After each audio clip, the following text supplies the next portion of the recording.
आक्रोशित है कि मतलब ऐसा प्रत्याशी देख करके जनता और भी ज्यादा आक्रोशित हो चुकी है कि बांकीपुर की जनता को, जो जिस व्यक्ति के मुंह में जुबान नहीं है, वो बांकीपुर की जनता की आवाज को सदन तक क्या पहुंचाएंगे। बांकीपुर विधानसभा की जनता जिंदाबाद। स्टार प्रचारक में क्या लगता है कि इस बार जो है बांकीपुर, अरे भाई, जब प्रत्याशी ही उनका काबिल नहीं है तो 40 आए चाहे 400 आए, उससे क्या मतलब है। जनता बुद्धिजीवी है, जनता अपने मजबूत प्रत्याशी चाहती है, जनता मजबूत प्रत्याशी चाहती है। स्टार प्रचारक से उन्हें कोई मतलब नहीं है। आप कहीं से भी मैम 15 दिन से कम वक्त बचा है चुनाव में, अब क्या स्ट्रेटेजी अपना रही हैं, क्या कुछ हो रहा है, जनता के बीच जा रही है, जनता क्या बिल्कुल बिल्कुल जनता के बीच ही हूँ मैं, सुबह से लेके रात तक मैं जनता के बीच ही हूँ और जनता का आशीर्वाद मिल रहा है। जनता खुद सामने से आकर के मुझे अपना आशीर्वाद दे रही है कि इस बार महागठबंधन। 40 साल बच्चे से कहा जा रहा है कि 4 साल आप जो बात कर रही थी, 40 साल में बहुत विकास किया है, उनके तरफ से दावा किया जा रहा है, नितिन नवीन के तरफ से उन्हीं के बल पर वोट मिलेगा बांकीपुर में फिर से इस बार भी।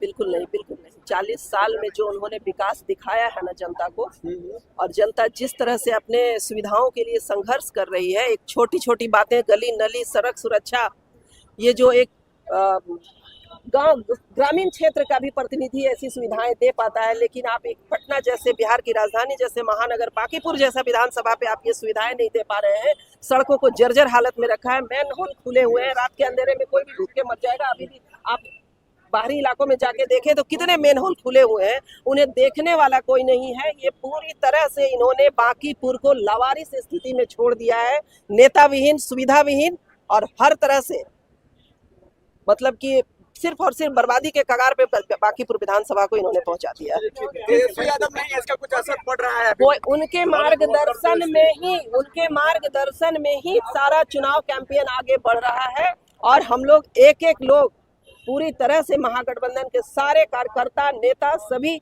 इस चुनाव के लिए प्रतिबद्ध है, तत्पर है, और हम लोग जीत कर बड़े नेता है, वो नहीं है तो कहीं न कहीं तो उसके मार्गदर्शन में ही सारा काम हो रहा है ना, उनके आदेशानुसार ही सारा काम हो रहा है ना। सत्ता पक्ष वाले इसको मुद्दा बना रहे हैं कि वो तो चले, युवराज विदेश घूमने के लिए गए हैं, क्या जीतेंगे? वो अपने मुद्दे सही करे, हमारे मुद्दे हम पे छोड़ दें, हम अपने मुद्दे संभाल लेंगे। 40 कैंडिडेट उतार रहे चुनाव प्रचार में, आपकी पार्टी से कोई बड़े नेता आएंगे? हमारे 200